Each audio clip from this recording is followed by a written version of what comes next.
Good evening, Final Fantasy Free Enterprise Randomizer community. My name's Sofnum, and I screwed up already, so that's great. But we have a very exciting race for you today. We have frankiebones versus Lord Goober. I am joined in the booth by Judge Joe. How are you doing, Judge?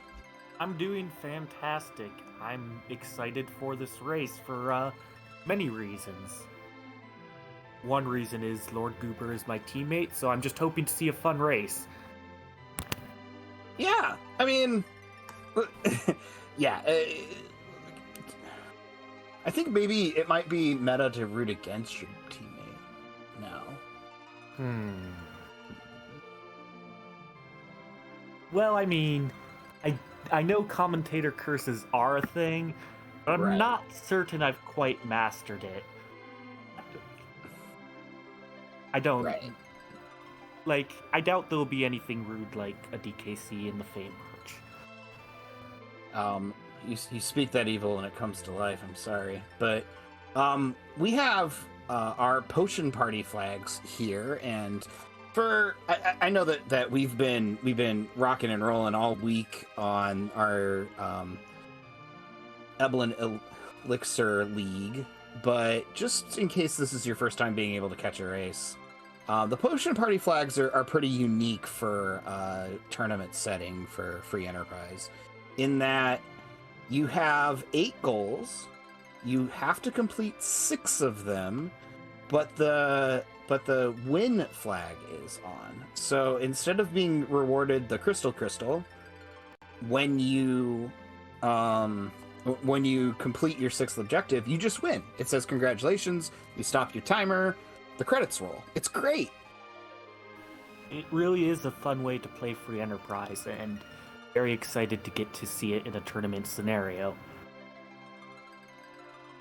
Yeah, I am super happy to see it. We also have K-Trap on, which doesn't happen that often, meaning that our prop boxes, through an interesting formula that we will get into later if it's interesting, but are in the pool of locations that items can be. So in the start of the game, you technically have like 5-ish locations, or 7-ish locations that you can search for key items. You have 3 in Eblan, 1 in Zot, because those are the trap chests, and then you have your kind of normal Antlion, Fabul. You can look for a character in Hobbs, you can go to Baron, sort of thing.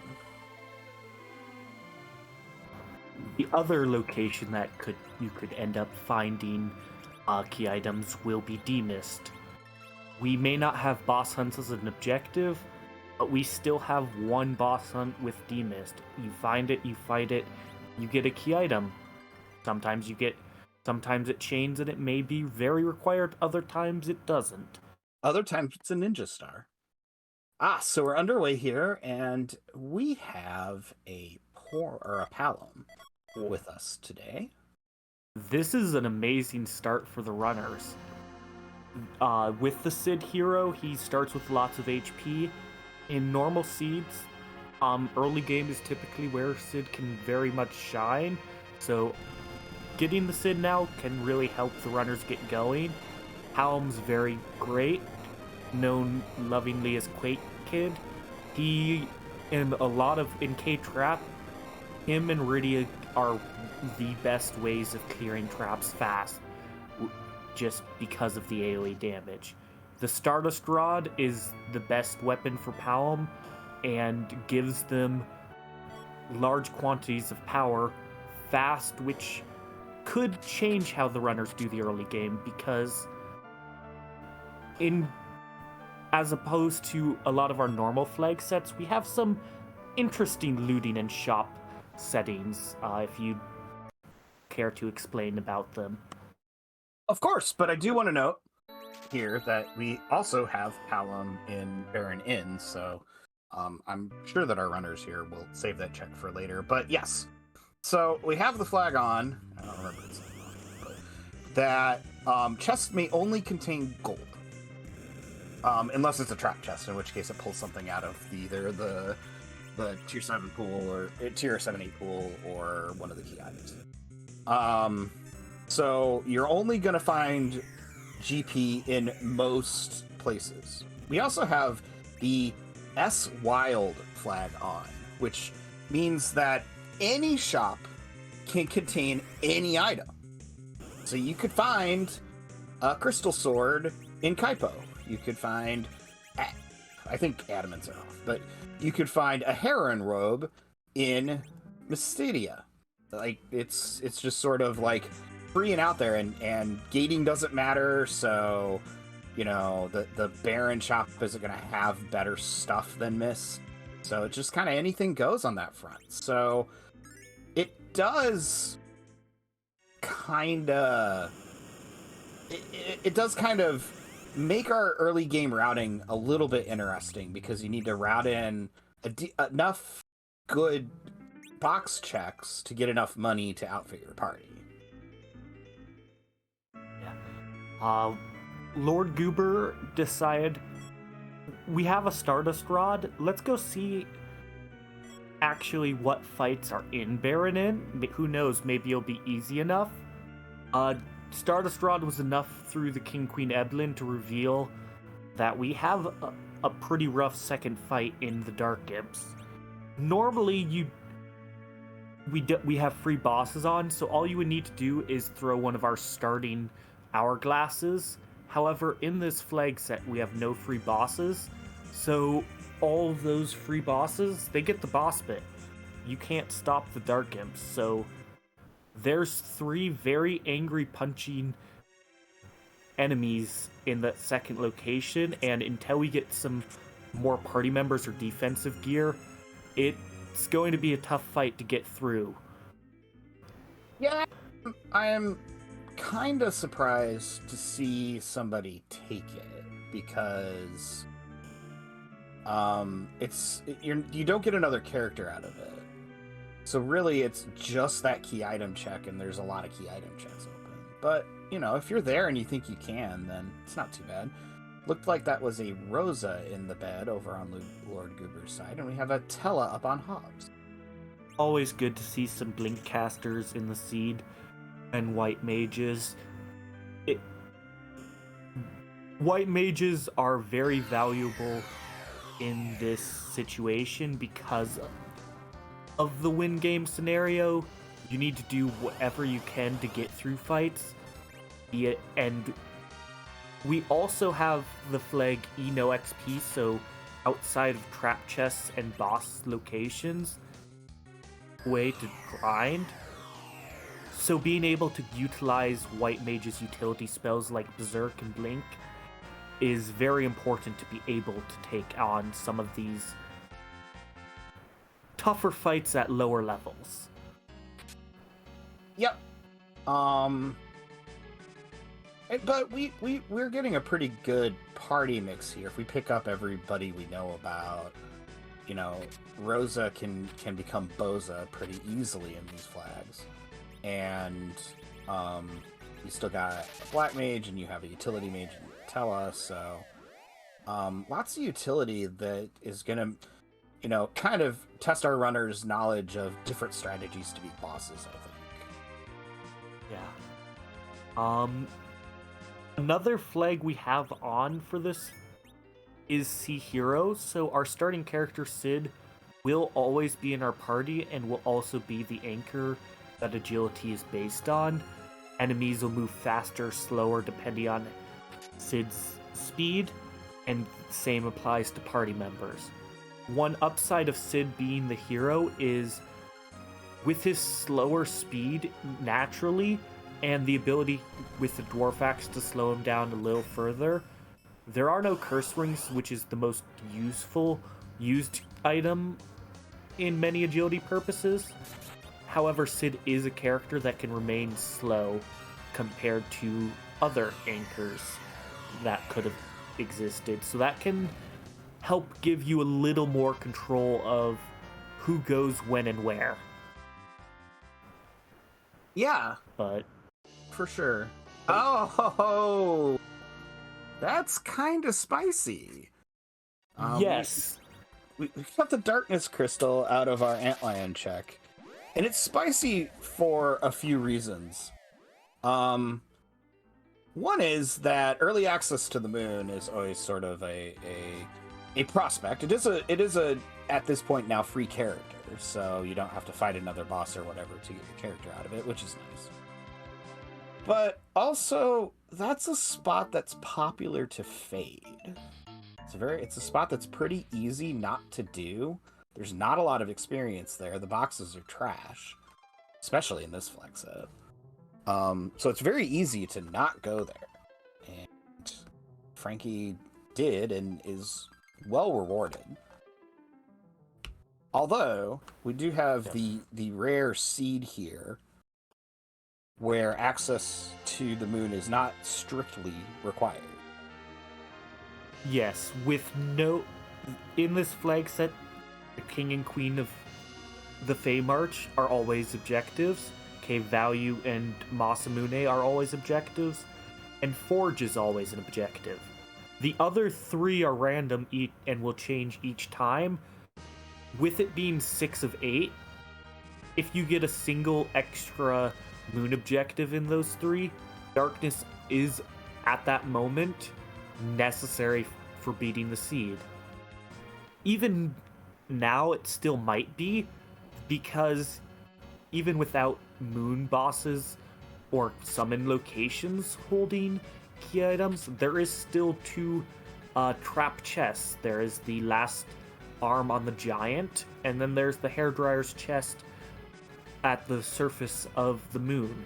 Both of those could hold important key items for the runners, and the hairdryer's is also a very good source of early XP if you can find a way of quickly clearing it and surviving long enough for the hourglass to take effect. Yep. I love the times that there's an early darkness, because you get to see runners try and very often succeed at things that, I would probably never even think were possible. So it is a lot of fun. But Lord Goober does end up in the Antlion's nest. The Antlion was birthing a darkness crystal. So I expect Goober to follow suit quickly, raise the whale, see where we can go. Yeah, Frankie Bones got the darkness, and it looks like he's rushing ordeals. I suspect that's to get Tella spells unlocked. Currently, the only useful ones for Tella, like Blink, stop for some trap chests, and Exit for just getting out of locations quicker. Outside of that, his spells don't tend to have many uses, so getting Stoned, getting Berserk, getting the tier 3 elementals, all of those can be helpful. However, the Plague can be rough. Yeah. Looks like Frankie's resetting out to set up the glitch. Well, sort of a glitch. The unintended game mechanic. Where if there's a party member that is not have the count spell on them, then Plague casts count. But if you get a Star Veil off, it bounces off and it never lands. So Plague just sits there and tries to kill you for a very long time. This is fast though. Yes. Back attack Plague, in addition to getting to go early, has the it had a shall we say side effect of it's a slow spot, so even with a slower anchor, the numbers tend to count a little bit faster than you would hope or want. So coming in with someone dead is sometimes the only way to have a chance of maneuvering around the fight and keep on getting the life reset. But it's a tough fight. Lord Goober cleared out Fabul. Looks like all we got was an Aegis shield. Currently, that's good it's good protection if we end up finding Ashura or Mega Sisters due to its mage resistance. However, the best weapon that Cid will be able to have with it is just the Ogre Axe. Will not be able to use any Artemis bows or rune axes, which the rune axe would be the big one you'd want for those mage bosses. So it's both good and not, shall we say. Yeah, it totally makes sense. So frankiebones is opting here to just sort of chain party members together, although murdered us, Tella. I see now. But yeah, interesting strategies on Plague for sure. And over on Lord Goober's side, he found Artemis arrows and an elven bow, so that's pretty good gear to start early with. Artemis arrows is one step to Cid's best non-forge weapons, which actually have a chance of being seen. We have Forge as an objective, and any of the three weapons, they turn Cid from being a solid, high-strength character with lots of HP, and unfortunately just on the slow side for combat, into a monster with strength, with damage numbers reaching Crystal Sword Cecil's potential. Yep. The weapons, so for those of you who are new to the randomizer, the Forge is, he used to forge, I believe, Excalibur. When you provided the Smith with the Adamant and the Legendaries. So instead, that's been replaced in the randomizer to forge any of many different weapons, most of which were backported from the DS versions and the sequels and everything. And it's got some really spicy stuff in there, and not all of it's good.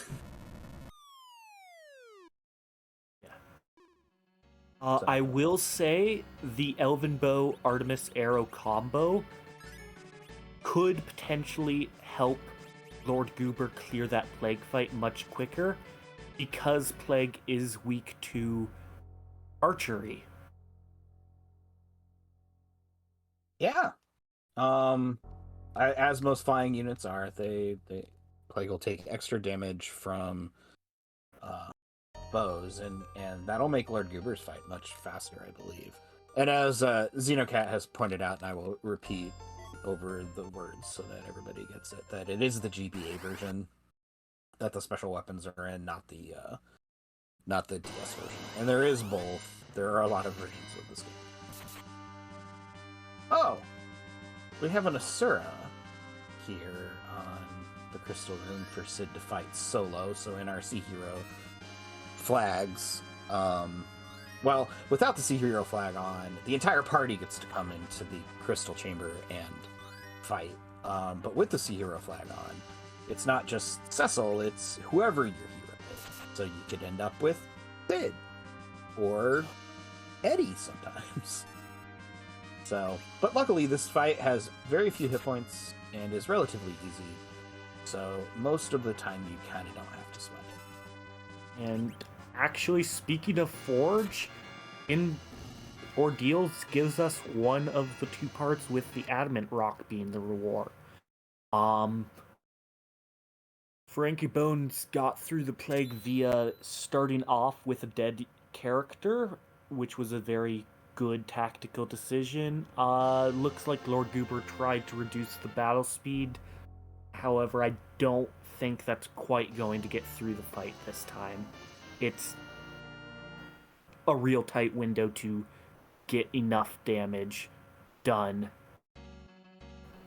Yeah, it looked like we were just trying to...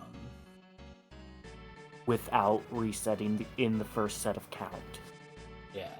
And now we see Lord Goober setting up a death. This time we're gonna go ahead and let Tella bite it. Kind of makes sense from a who wants to have experience fashion. Because you definitely want, if of the two that would be the options to not gain experience, you definitely want that on Tella. Yeah, and the encounter was a little bit worse. Rather than one enemy that can go and do actions, there was 6, so took a little bit more time, but should be able to get through this fight now.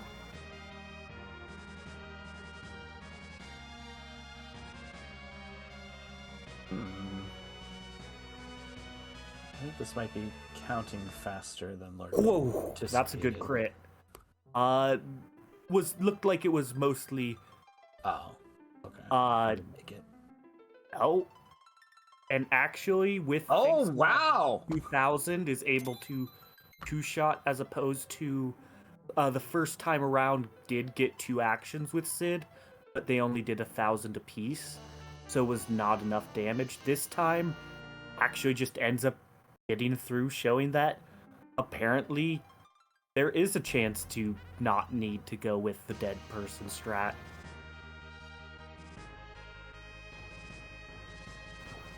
We see frankiebones went to Ordeals, grabbed the character check. If I think that was the Rosa. Yeah. So and is going to the hairdryers to get some good XP to really get this party going. Get Quake, get Berserk, get Blink. Lots of fantastic things. Yeah. Yeah, this is great. This is actually why I had assumed that our runners would be picking up Tella, is because I wondered if there was a neat strategy you could do with one of the spells that he doesn't start with. But I don't actually know, but yes, Rosa is great. Berserky. Stardust Rod doesn't allow you to get life glitches. Getting the Berserk spell for this fight is overall a much quicker way than just manually hitting them to death. That makes sense. So, Ordeals is typically simple enough. So getting the spell before the XP shouldn't be too much of a time spent of an opportunity cost, shall we say.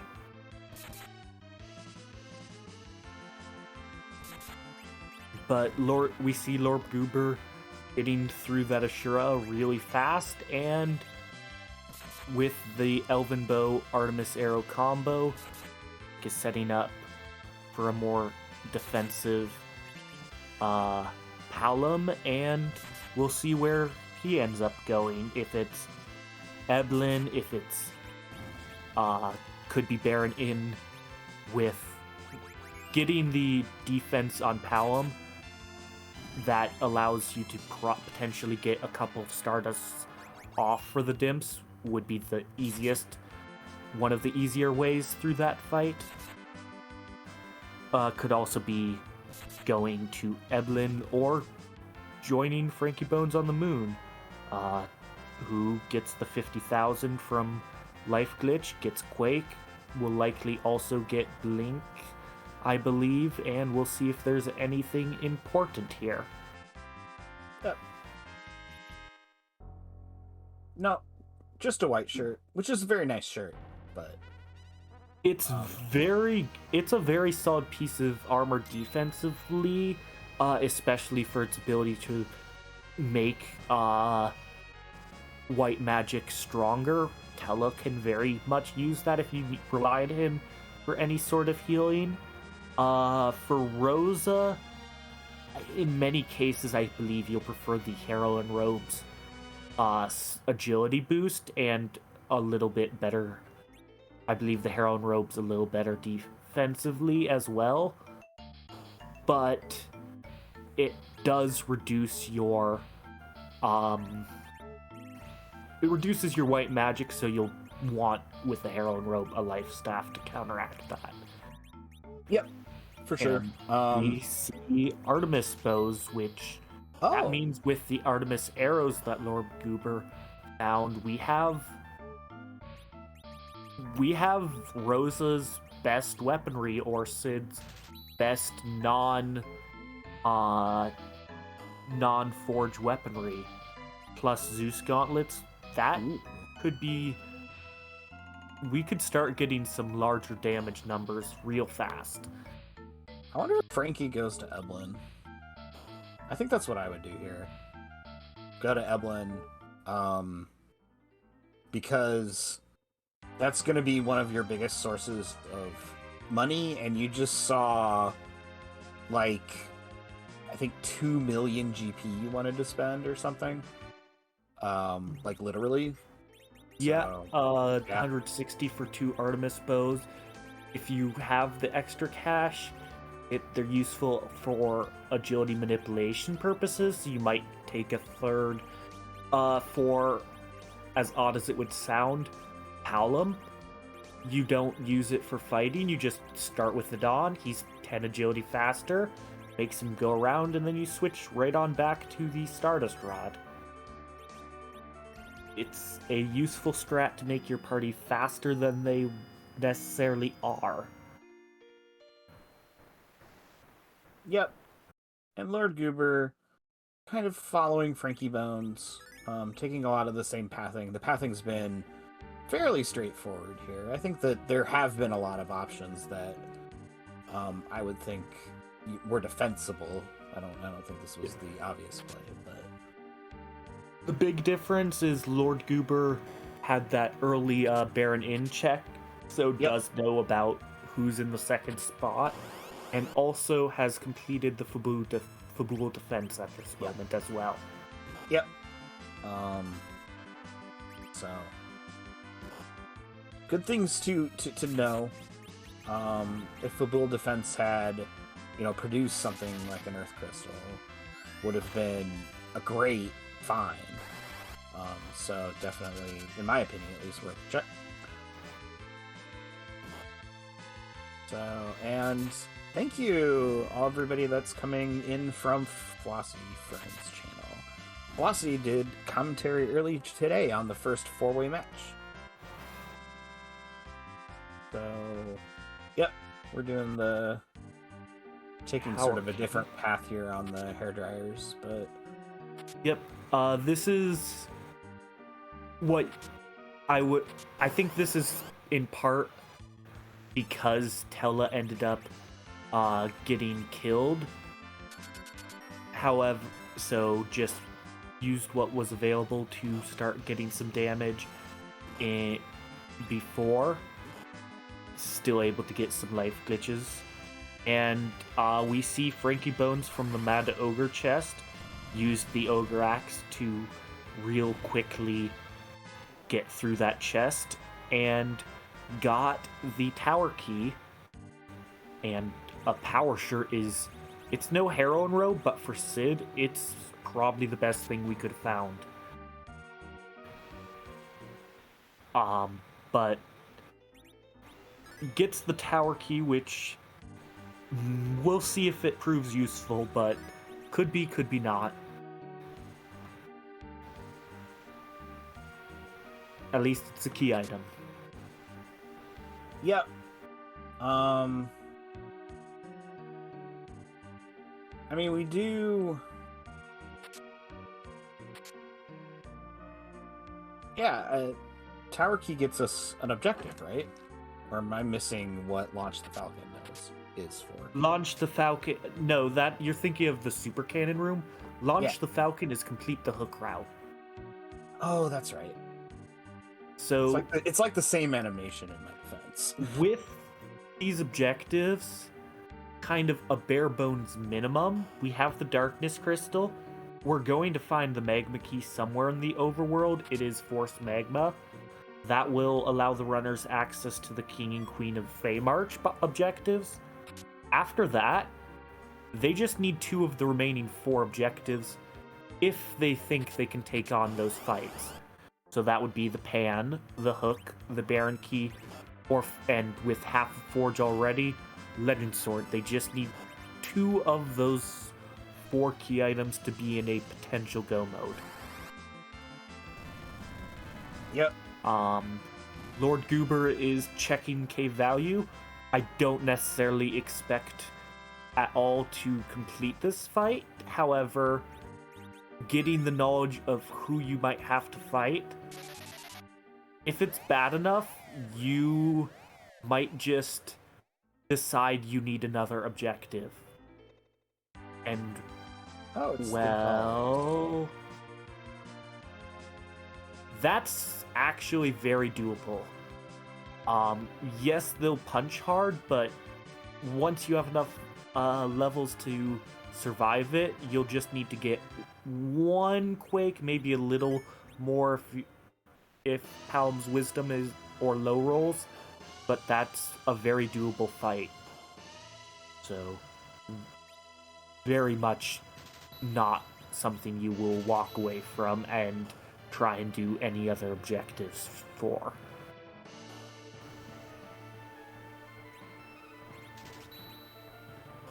Oh, is that your seed curse, JRPG?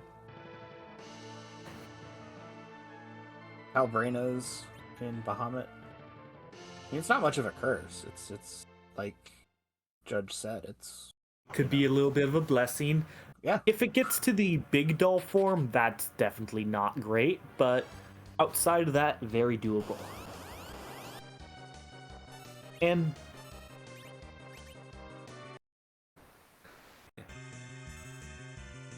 but we see frankiebones catching up on the Babool defense, and we see Lord Goober heading back to Baron Inn. At the moment, we're down to Demist, Baron Inn, or the Flame Dog for underground access.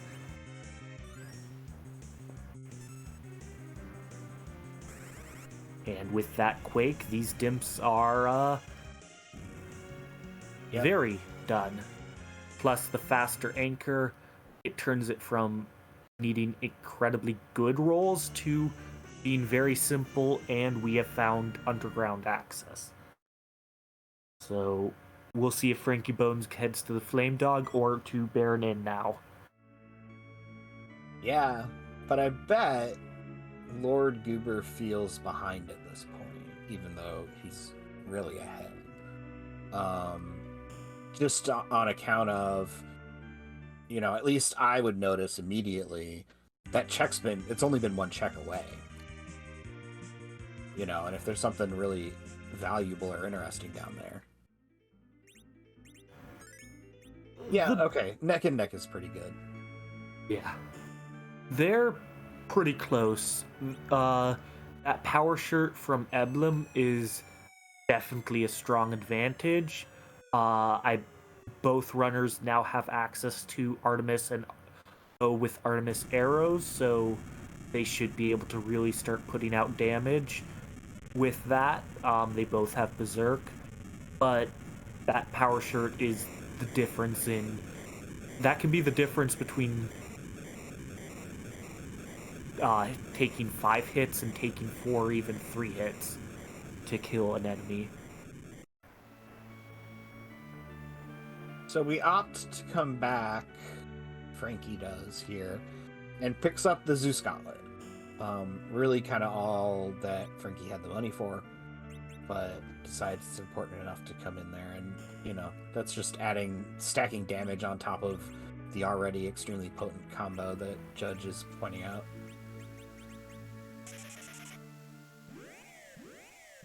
Yeah. With an Artemis bow, with a power shirt, with a Zeus Gauntlet, that adds up to, I believe, plus 35 strength on Sid.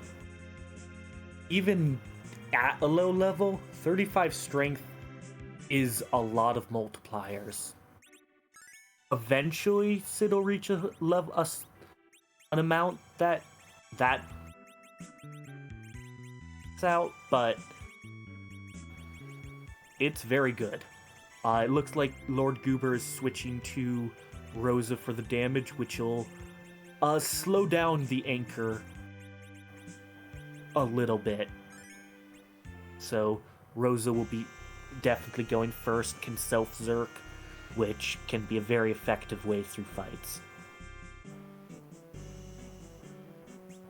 Yep. And Frankie Bones now kind of at that Dark Imp fight we were talking about. That's hey! what we're looking for. Yeah. That is the Heron Robe, which is an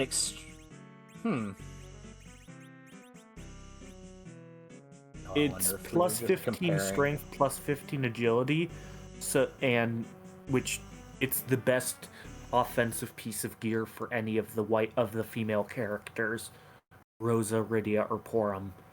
If you want them to be your primary damage, you're going to be wanting a Heroine Robe. Primary physical damage, yeah.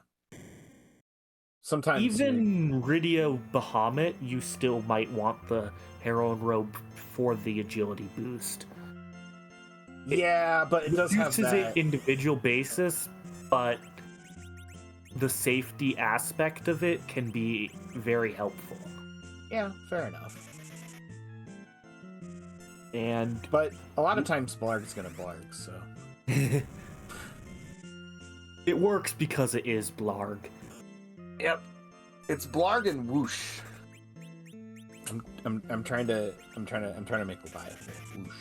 Whoosh. Looks like Lord Goober started off the fight by berserking Sid, and then had Tele-Berserk Rosa, who immediately started doing almost 2,000 damage. And as you can see, that the power of Artemis Bow, arrows, and Heroine Robe. Frankie Bone gets the Magma Key and is heading underground immediately as well. It looks like to Dwarf.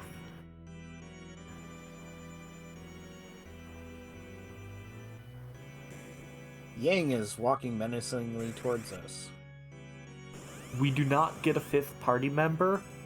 Oh. However, Yang should be a very doable fight, and having done ordeals, Hella now knows warp, so we can use what's known as the warp glitch to get the key item from Luca Cave, having never entered foot there. I very much assume that Lord Goober will show it off here momentarily, but if you finish Dwarf Castle, and Dwarf Castle can be a hard fight. There are a lot of things you don't want to see here. And then you get a twofer. Kind of great, really. Because it completely eliminates the need to go to Luca Caves most of the time.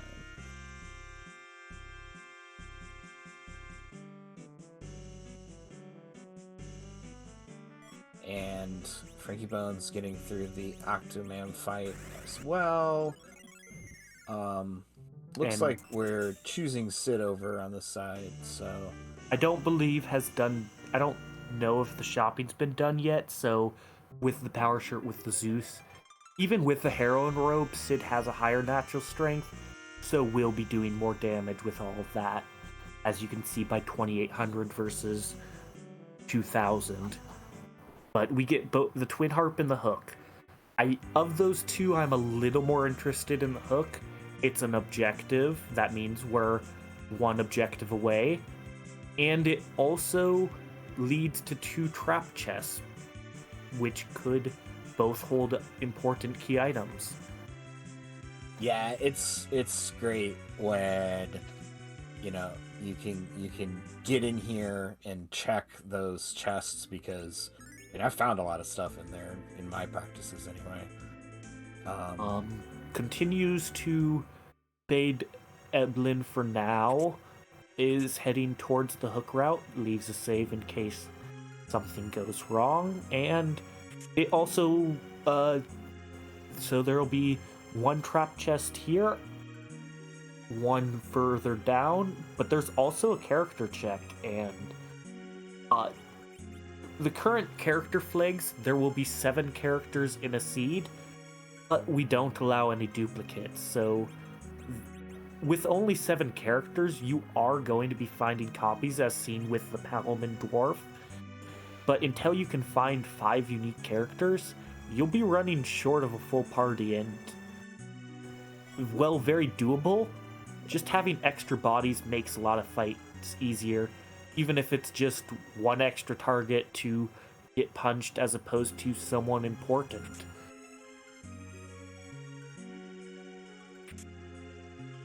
Yep. frankiebones getting the twin heart.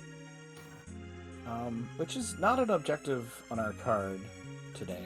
So, oftentimes you will see complete cave Magnus as it shows up, which is really just go get the music.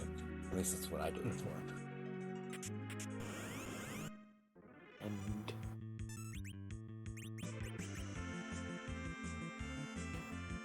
uses one of the hourglasses on the Staleman. Well, we have a lot of strength. With their ability to put people to sleep, they can be scary. Likely doesn't necessarily need it. We have those charm arrows. We have very powerful Rosa, as seen by dodging both hits, but on the safe side there.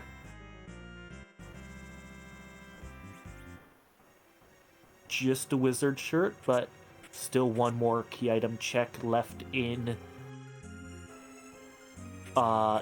behind the hook outside of, say, if we find a rat tail, and might also just complete the hook route if it's not too scary.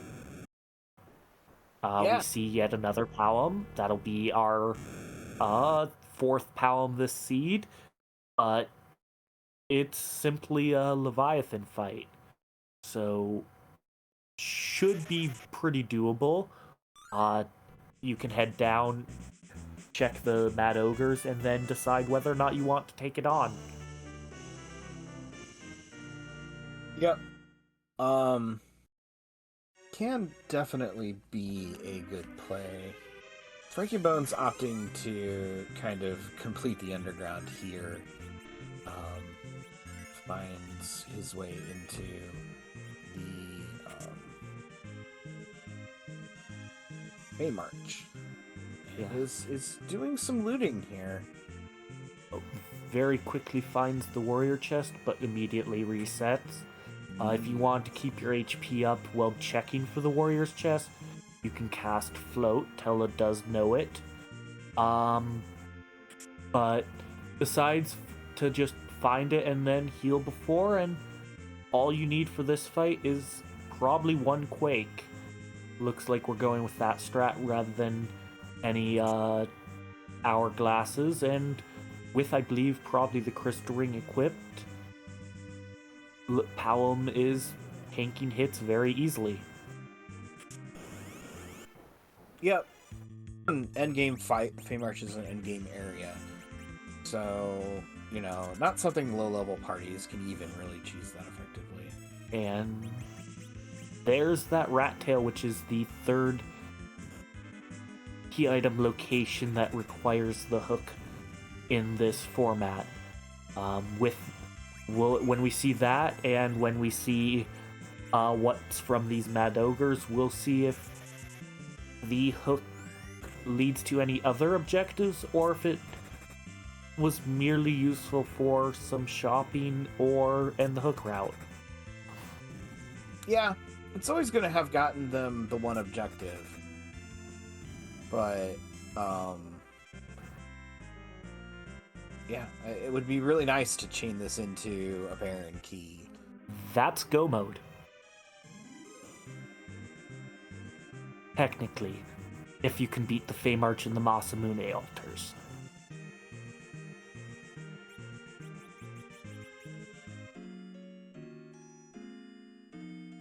But, yeah, we see frankiebones getting the spoon.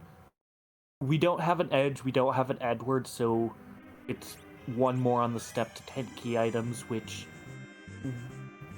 useful, but any amount of grinding via on trap chests takes some time, so can always be rough, but will also be showing us...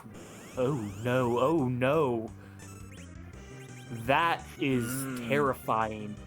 Oh no. What? Nope. No, It's that's not the doable. right strategy. I believe Rosa has Cure 3. Yeah, if you... So with it only having 6,000, if you can keep up just 2 people, Rosa and Sid, and just heal 600 every Dark Wave, you will get through it. But rather than... Lord Goober is committing to kind of just baiting it for now. We'll see if it ends up going back there when stronger, or if we hunt for a different final objective. But if you don't think you can take it, it's definitely very fair to leave. Yep. And to answer a question, chat about it a little bit. Is this no free bosses? Yes, the no free boss flag is on. And so for those who don't know, what it does is anything that is scripted to kill. So, for instance, when you have Water Hag, as soon as you hit it a certain number of times, it goes away. So you don't really have to beat it, so we call that boss free. Or Edge's parents. You just kind of sit there, take some damage, and then it's over. But that has turned off, so that will never trigger. So instead, and then the other thing that happens is that enemies who mistakenly don't have a boss bit, so for instance the Dark Imps, or the Cals in Calbrena, or something like that, or anything like that, has the boss bit instead, so you can't cheese a lot of bosses.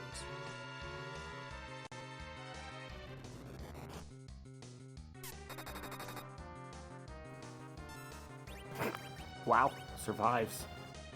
We see the Mega Sisters at the Leviathan spot. It has more HP and the punch is a lot harder, but the spells do a lot less, so I'm not certain whether here or the Ashura spot would be worse.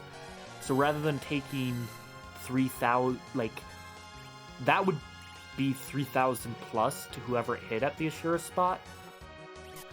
But also, you saw Sid did 8,000 to the front sister. It would for sure be dead if it was at the Ashura spot. So both have their ups and their downs, and Rosa living that hit is very useful.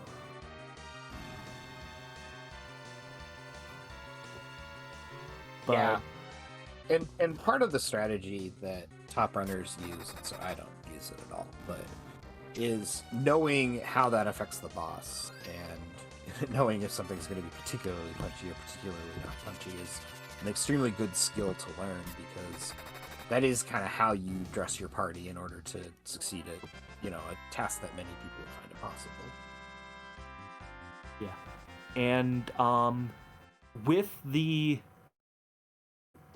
Elven Bow Artemis Arrow combo is super effective against mages thanks to the Elven Bow. That's why you saw Sid just dropping 6,000, 8,000 damage hits. We have the damage, it's a matter of surviving the fight.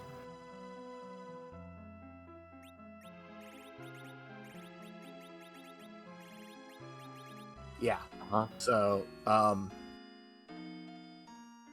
as Xenocat points out, the defeat the King of Monsters, or King at the Town of Monsters, and defeat the Queen at the Town of Monsters is 2 separate. So if you beat both, you get 2 of your objectives down, and there's only 6 to win. So it looks like frankiebones is trying to cross these 2 off pretty quickly.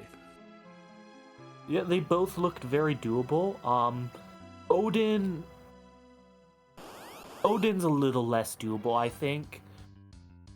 If we have lit 3 with Palom, and we can get one of those off, maybe one with Tella, might be able to get through. But otherwise, I think we kind of need lit arrows with that heroine robe. Artemis lit arrows, heroine robe Rosa should be fast enough to start really swinging, and with the lit arrows can probably do enough damage to prevent the Xantasuken. Because at that location, no one here is going to survive a Xantasuken. Yep, for sure. And sort of ironically, as you were just talking about, this would be much more doable in the King spot, I think. It would be slower. The King spot's still fast, so it's slower, but with the more HP, I still think there's enough magic power that it will kill you with the Xantasuken, but yeah, it's hard to say whether or not it would be better.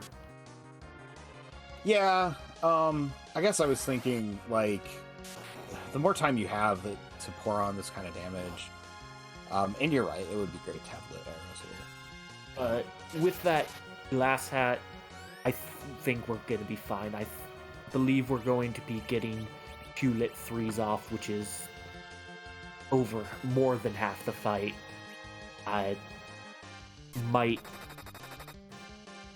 Sid's been putting out large damage. I think just one more Sid shot should... Nope. And we have enough damage to get through, so nice. That'll be the second objective done for frankiebones. So, in this case, though, what I really have to ask here is, like, what if we had an Eddie? With an Edward, it's interesting. If you're not fully anchored, it can be tough.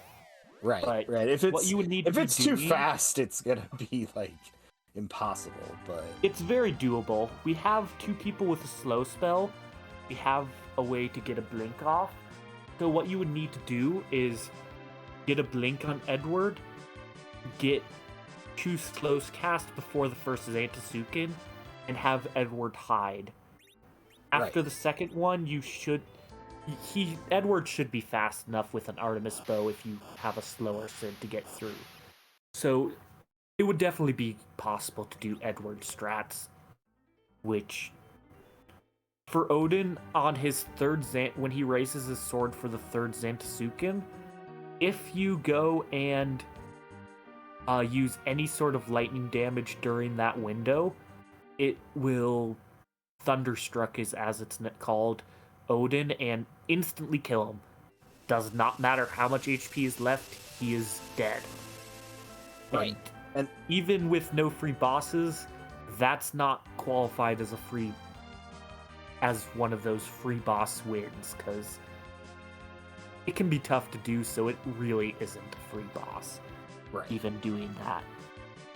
Right. But it is funny, it is one of the only kill scripts that is still in, even on no free bosses, because Odin's not free by any stretch of the event. So, yeah. Uh-oh. We tried to give the harp away. Take this, I don't want it. Crystal. Oh, we found the crystal. Now, we're at 9. I want to see frankiebones use the crystal. In combat against, I mean, you could do it against the Dark Knight Cestal. Maybe the crystal turn him into a paladin and he'll be nice and go away. Right! That's what it should do. If you haven't visited Ordeals, then you become a paladin.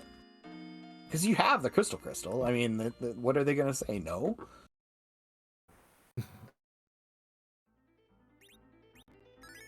But we see both runners parked at Eblan. Or we see frankiebones parked at Eblan. I don't Goober is still in the Feymarch. Glass hats were actually a very nice find. We'll see, I believe, if frankiebones has a little bit better setup for the Dark Knight. Has more levels, having done both Feymarch bosses, so has higher HP, which could definitely get you through a little easier.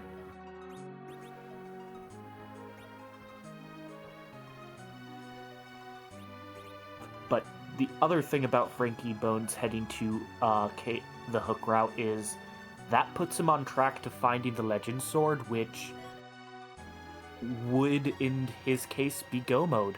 All he would need to do is, after that, finish the hook route, forge, and go to the moon to fight 2 more fights. Of which we can be thankful that Dark Knight Cecil cannot be at the Masamune altar. Yeah, I would definitely say, having already gotten through these fights, you know, Frankie's pretty squarely in control, as it were. But it's not like it's over. Just, you know, a bit of a lead. It's not. I mean, with the pan being one of the objectives, that could be anywhere. If it's just sitting in like an eyeball and Lord Goober checks there next, decides I don't want to do the hook route, I need more objectives, and goes there, that's going to be quicker than any hook route, even though it's not necessarily quicker than having just succeeded first dive down the hook route. It would kind of even the odds. Should be able to get through the Fame Arch, which will be 2 objectives for Lord Goober with that. We'll have Forge, that's a 3rd. If all Lord Goober needs to do is the pan, it could be a very tight finish. Depending on how the final 2 fights at that point go. Yep, and there's a question in chat that what does Cid's Sea Hero weapon do? And you can actually get Thor Rages, kind of. So he's got 2. One is the Thor's Hammer, and it casts Blitz when you use it like an item. So it's kind of like getting Thor Rage. The other one is the Fiery Hammer and casts Nuke. Both have different kind of ups and downs on their positives. Fiery Hammer is unfortunately the better one. It has just shy of perfect attack, so it's not quite as good as the Spoon, but it's very close. But yeah, it's always fun to actually get one because you never see them. There's 3 that Cid can get. There's his 2 hammers, which are unique to Cid, but there is one that is shared amongst Cid, Cecil, and Kane. They all can get the Gigant Axe, which the Gigant Axe is pretty much all 3 of Cid's are X-Cal or X-Cal Plus or Crystal Sword level. They all lie in that range. Lord Goober is trying the Odin fight. The party setup I don't think is going to quite get through this try, but has not been getting enough actions, and we see why. Without a grind, you're not getting through surviving the Xantasuken. And is choosing to leave that fight behind. I think either Cid has the Artemis bow and is therefore too fast for what needs to be done, or just is not quite set up properly to get multiple lit 3s off.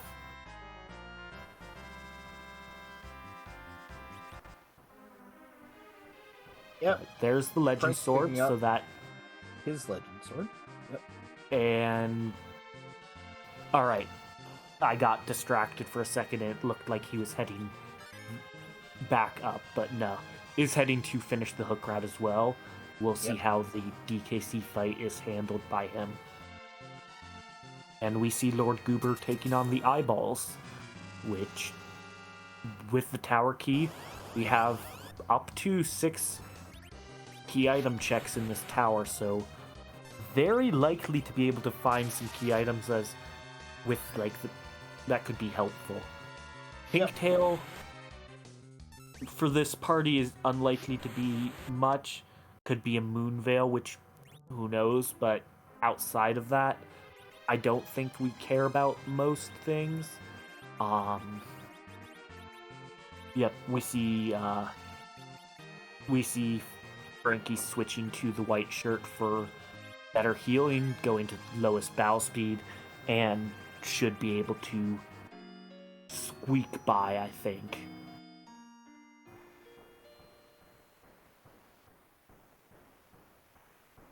Xenocat, our re-streamer for tonight, is pointing out that is the 10th key item for Lord Goober, so he can definitely go up. And Frankie looks like, as you're saying, he's setting up to take another go at this DKC. Looks like we might try and just batten down the hatches and make it through.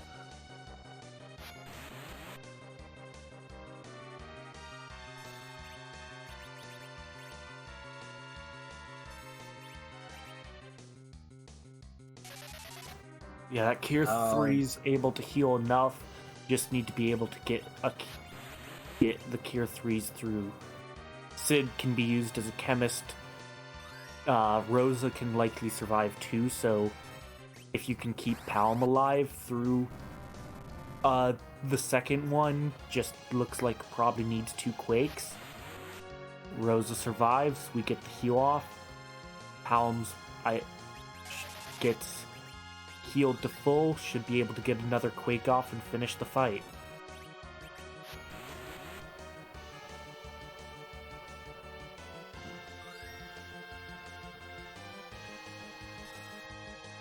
Yeah, and it looks like Frankie's going to be able to pull it off here. As we see, Wasn't able heading to up the sustain tower perfectly, but was able to sustain enough.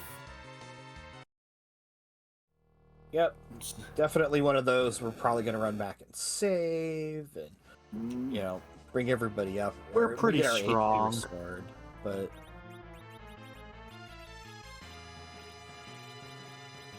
yeah, we're gonna kind of. I think we're just gonna go. Which, yeah, Leviathan at our levels, that Leviathan's unlikely to prove really problematic. I mean, I guess I know I would go back. I'm sort of a coward, though. I'm not probably as good as Frankie Bones, for sure. But I would definitely run back. I would mess this up. Safety's always good. Brinky has trust in this party, which is pretty fair. We have a strong Sid who can take most things. The Ice 2s aren't actually all that scary at this spot, so as long as you keep a little bit healing, we're good. Yeah, I was going to say, this is not the rudest Leviathan spot, really. Even if the hook route was forced on, this is a very doable location. I mean, having to do the hook route without the chance of the underground XP that DKC would not have been a fun time in this. Fair. Well, actually, with these flags would not be allowed to be there. Yeah, no, I meant this spot specifically. That Leviathan's very doable in a normal hook seed.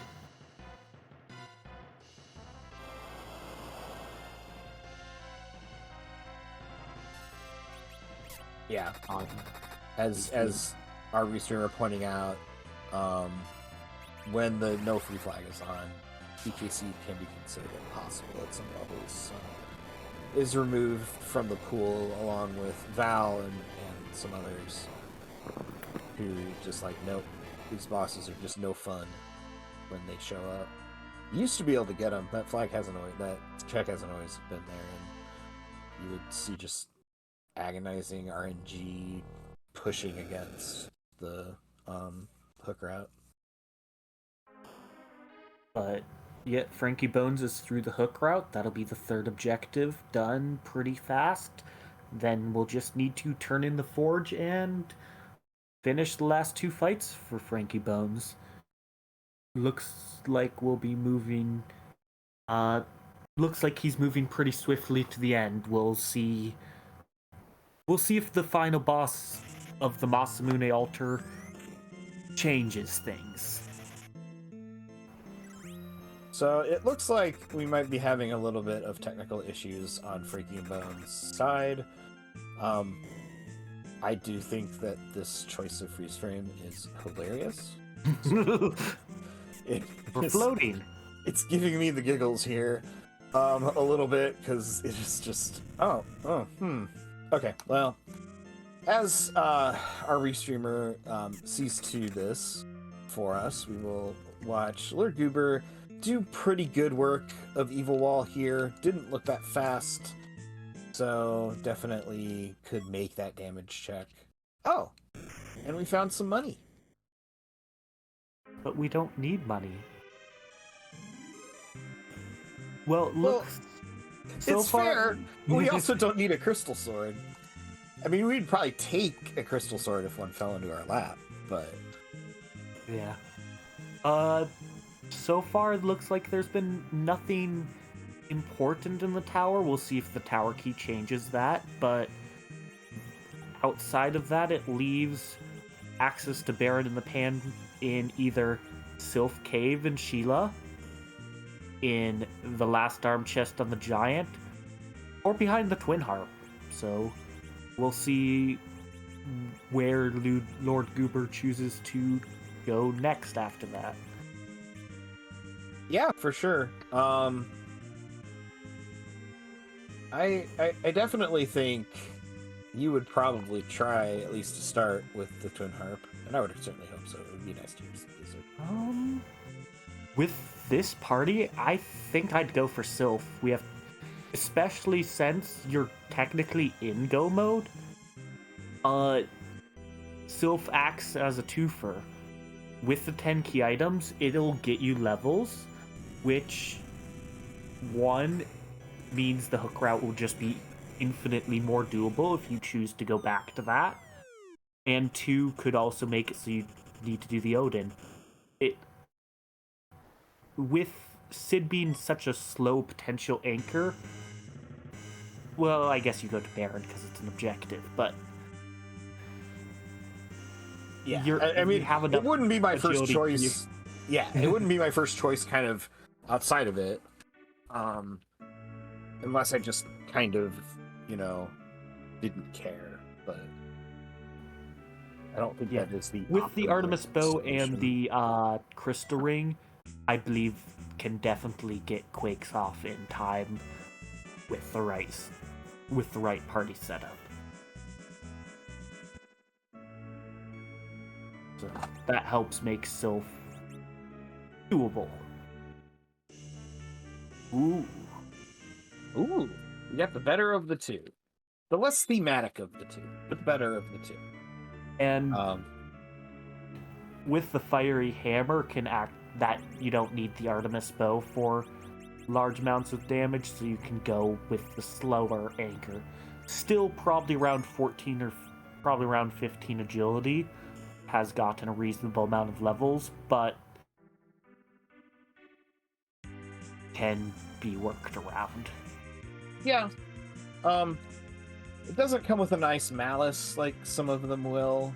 Sort of a proto-cursed ring, which we can't even find in this particular seed.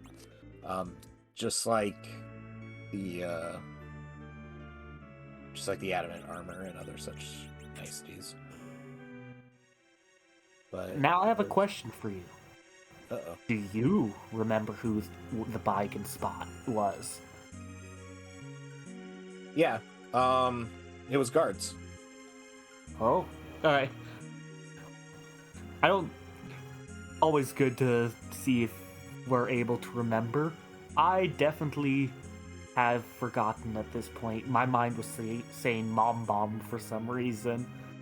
No, the guards. I always like to see who it is, because in the vanilla game, when you are fighting Bygone, you have Palom and Porum and yourself, and I don't remember who else is in the party. But as you're marching into Baron, kind of expected to be greeted, because he hasn't done anything like treasonous yet. Kind of expecting to be greeted like a hero, and the twins start going, "Ew, this guy stinks," and I think that it's hilarious that the twins are just like, "This guy's smelly. It smells like monster in here." Oh, and it's an easy one. Yeah, which means we could have the more potentially problematic ones sitting at the Masamune altar. Yay! Yeah, that's always fun. At least the Baron guards are a little scripted, so you can kind of predict what they're gonna do. At least sometimes that doesn't help, but punch you. It's still fun. All they do is punch you, and then if you hit them physically, they'll try and turn you to O. Or they can just be here also. It's a guard uprising. Officer, soldier, Baron guards, they're taking over the Castle Baron. Oh. It's vanilla. No, it's not. Oh, is it not? This is usually the turtle. Oh, that's right. The Baron guards are at Baron Inn. Hey, right. A fifth party member. We've been kind of waiting for one of those for a little bit. Yeah. And it's the kind of thing now where it's like, it's almost too late. It's like, we're the cool kids. He's an extra body to throw a life potion, a cure potion, or take a hit. We see. Yes. It looks like we're back to just after the hook route for frankiebones, so this feed's probably a little bit separated, but we're kind of picking up right where we left off for frankiebones. And Luca Key means Baron Key was its only objective, so we still need to either do the Falcon hook route or the Odin for Lord Goober, or keep looking for the Pan. And it looks like Lord Goober is going to grab the hovercraft and turn in the tails. Yep, and you can see us in the commentary booth here know that there's only one check left that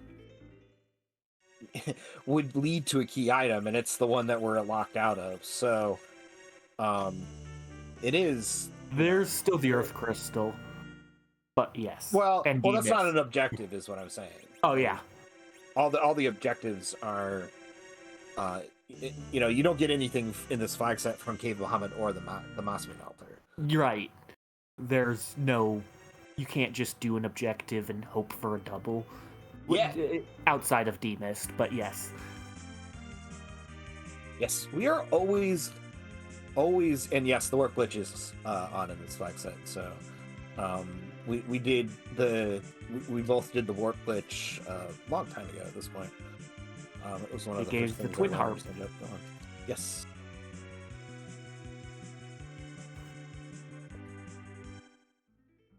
But yep. Lord Goober, feels a lot better about chances of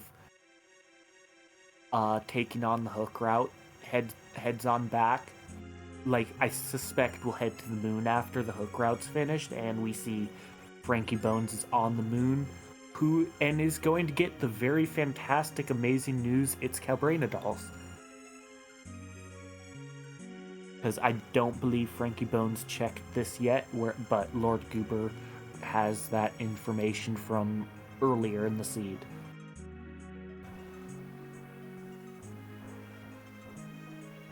Earth Crystal Japan. Yeah, I mean, it could be... It could be on Zot. I don't think... No one's done the Flame Dog yet, have they? Yeah, no, I don't think either of our runners have done a Crystal as Zot yet. Which I wouldn't be eager to do either. But... I mean, yeah, Zot itself is slow, but Flame Dog's pretty easy to take on with a lot of parties early. So if... Slightly surprised it hasn't been done, but there was so many things available with the Magma and Darkness that there's only so many checks you can go to before finding yourself in go mode. Yep. The Quake did not finish killing all of them. I'm pretty sure we're gonna get some Calbrain. We're just sitting there. Okay. But we have a very angry Sid who is not likely to have issues. And I believe any sort of counters from this Lit 3. Uh-oh.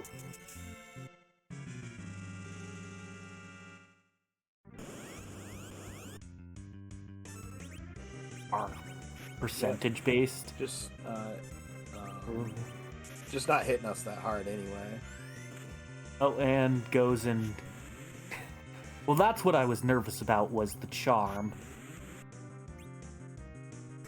But... Which cured Berserk, actually. And Lord Goober manages to hit BKC down with the last man standing Sid. But now we're back to Little Dolls for frankiebones. Yeah, yay. And so... Just for reference, our restreamer pointing out that the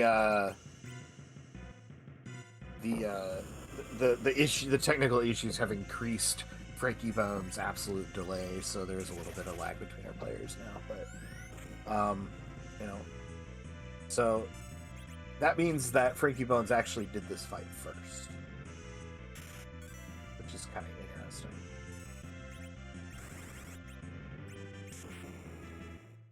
And then Lord Goober getting through the Leviathan, launching the Falcon here should not be a problem for him.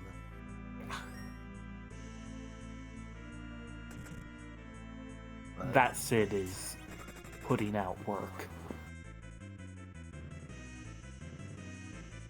Palom goes down, is not able to get any quakes off yet. But we're working through the little dolls. Just need to see how RNG ends up treating frankiebones. See if we can avoid a big doll. Yeah, this is looking much more positive. We hammer one. Does this, if this quake kills, we're through? Should. If yep. So looks like we just low rolled or needed one blink last time. Yeah. So gets through there, gets a piece of money that we don't need, and then has one final fight. What are you hoping for there?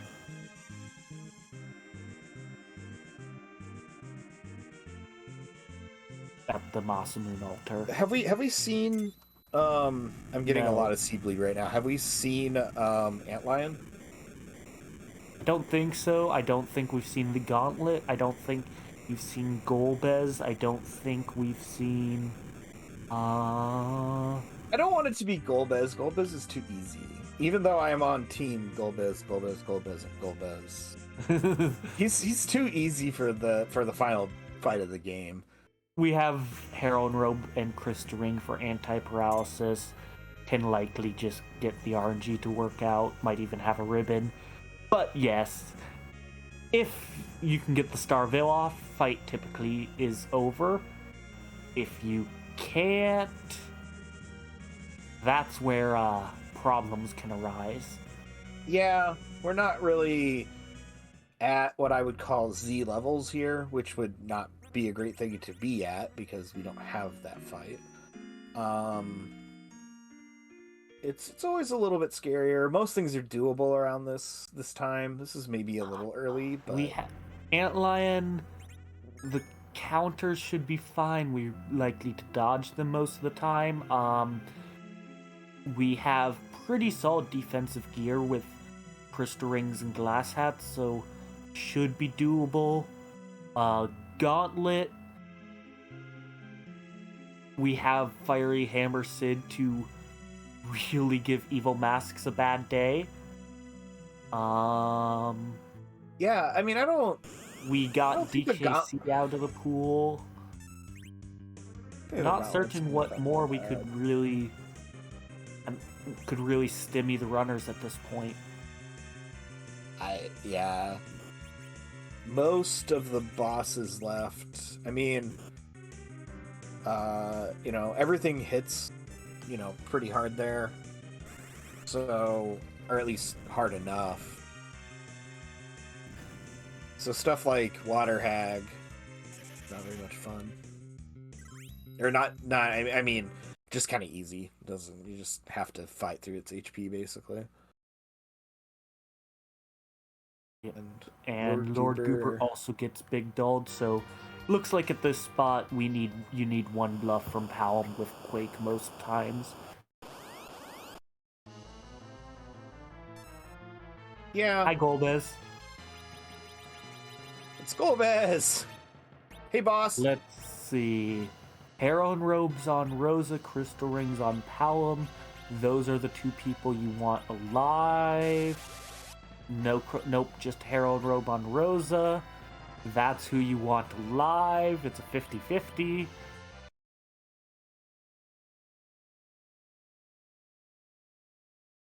Oh no! Oh no! No! You can't do it, not now! I want to know. Oh, this is planned. Is this it's April 5th, folks, not April 1st. This is all too perfect. Somebody's having a go at me, I think. But Lord Goober getting through the doll fight here, the Haunted fight. So, is kind of looking a little choppy, but is kind of still with us. Notably, is mostly just behind the King and Queen, or one of the spots of the King and Queen monsters. And an unknown amount. Yeah.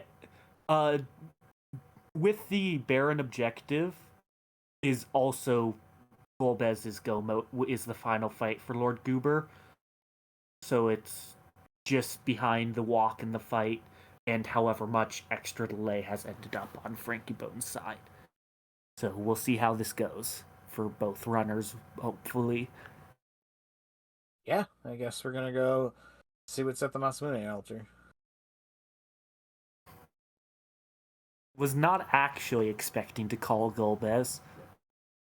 Yeah, I was very surprised. I was listing the nasty ones, so I listed Gauntlet, Golbez, and I think that was who I could think of at this point. I dislike Antlion. I just don't like Antlion. So no, Antlion can be very, very rude. Antlion can be rude at that spot. So, yeah. Let's see how Lord Goober goes against the as a fifth party member, Shadow Dragon, our admin. Actually, an advantage. That is actually one of those few fights that you might want less people alive.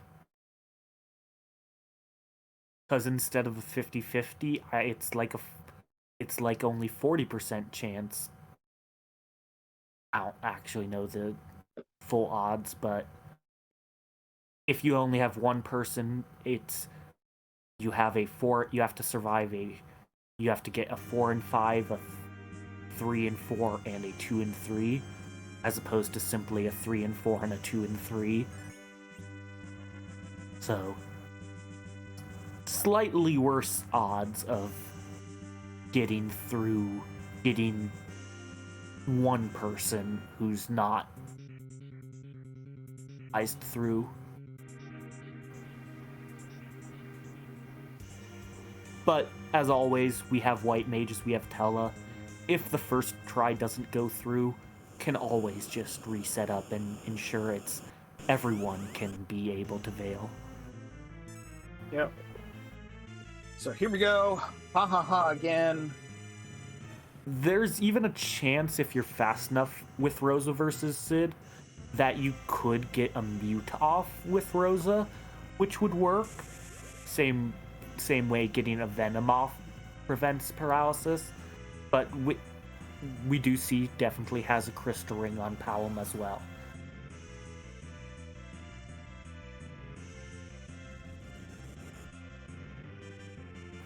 Hey, Shadow Dragon. Really rough okay. RNG to end up with. That's okay. Them, and that ensures that we're pretty much through the fight, probably. As long as the Veil can last long enough. 1 out of 2 ain't bad. And I mean, it is Rosa 2 who stayed up. So...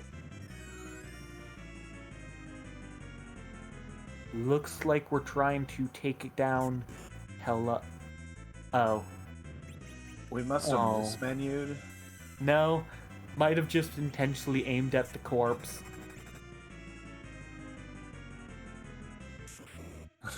Alright. You can actually shoot your non-living party members with aim. That is kind of hilarious. I don't think I actually knew that. But yeah, we can see that Golbez is really pushing damage. As long as the Veil lasts just a bit longer, should be fine. Yep. Fine. An interesting thing here that about Golbez's script is that scripts can't check themselves except for if an event happens. So here, we triggered an event by killing Golbez, but he may have had negative 6,000 hit points by then. So, very kind of interesting quirk of the scripting, so you do have to keep attacking him somehow. And we also see that frankiebones ended up winning with a time of 1:14 minutes and 20 seconds. So, GG's to frankiebones, and GG's to Lord Goober. Yep.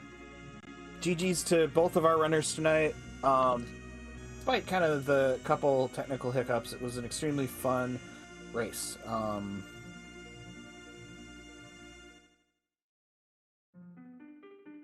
So, let's see if somebody's going to join us tonight in the booth.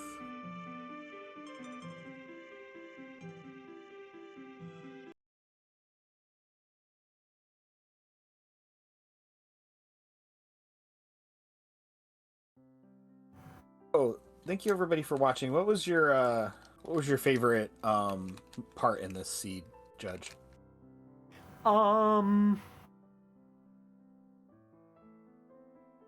Probably Odin being in the Fey March. That's always a fun fight to see what runners are able to do with an Odin.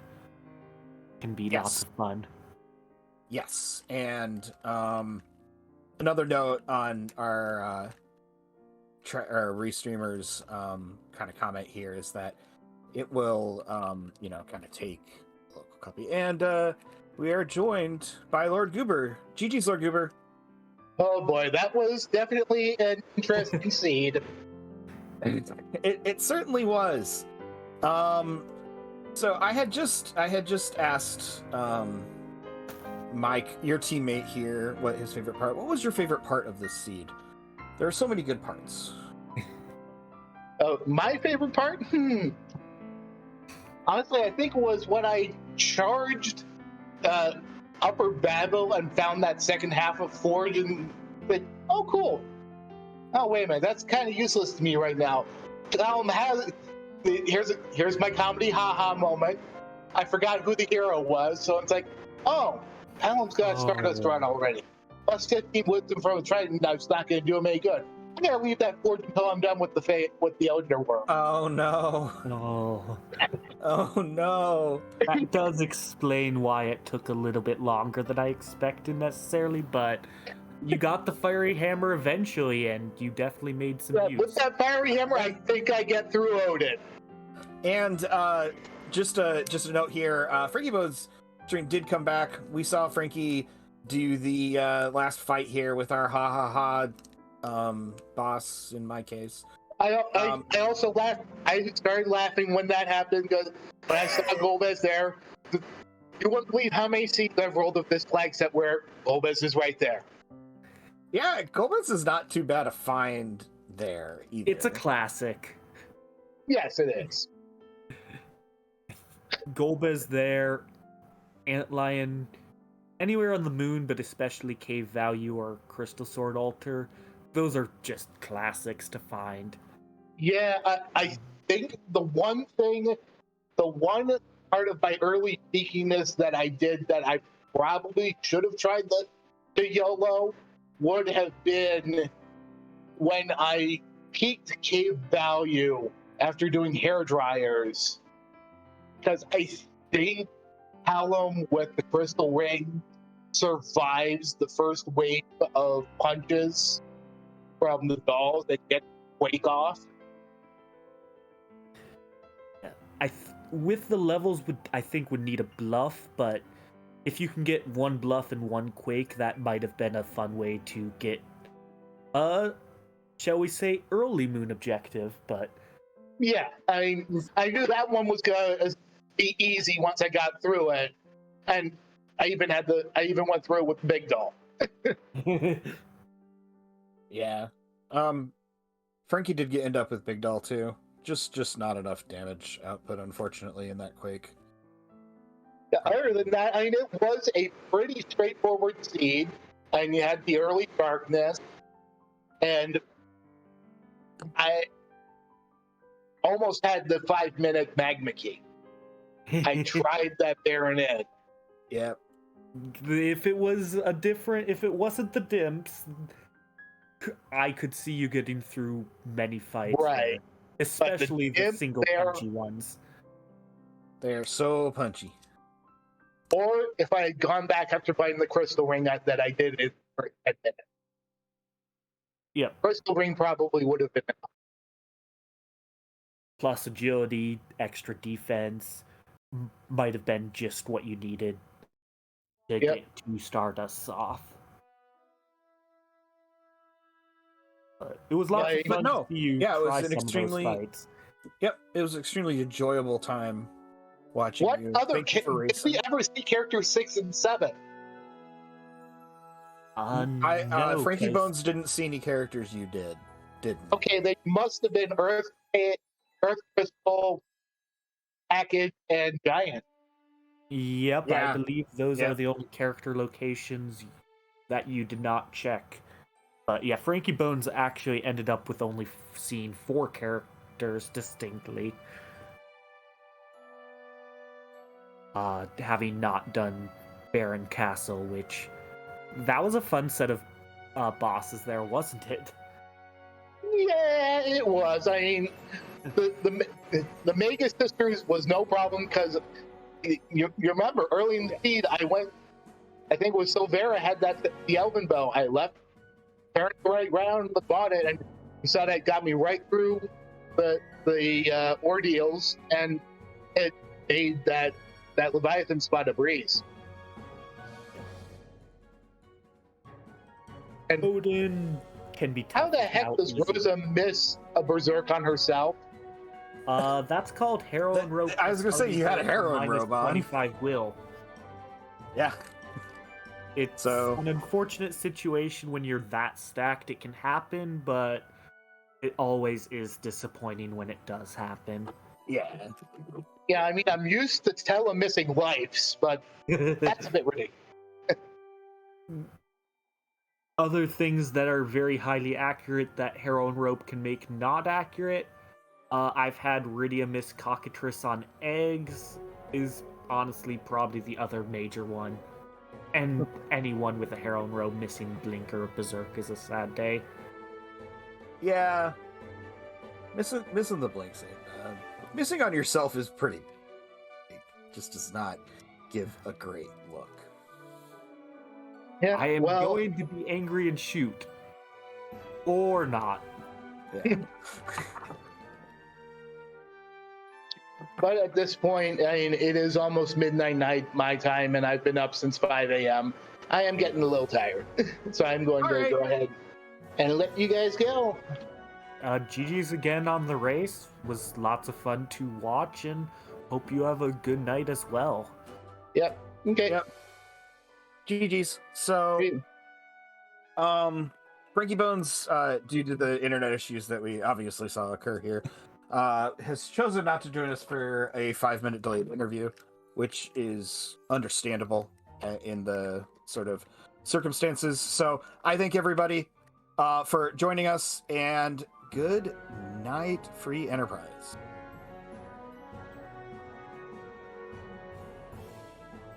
Yeah, match-wise, tomorrow we do not have any on Restream, but at 7 p.m. Eastern, there will be JMac the Librarian from Team Wombat Milk versus Soapbox Gamer on Team Big Chocobo Storage Wars. So that will be the match schedule for tomorrow. If you want to keep watching, you can watch those, or if you can catch up on, there were lots of very good matches today. Yep.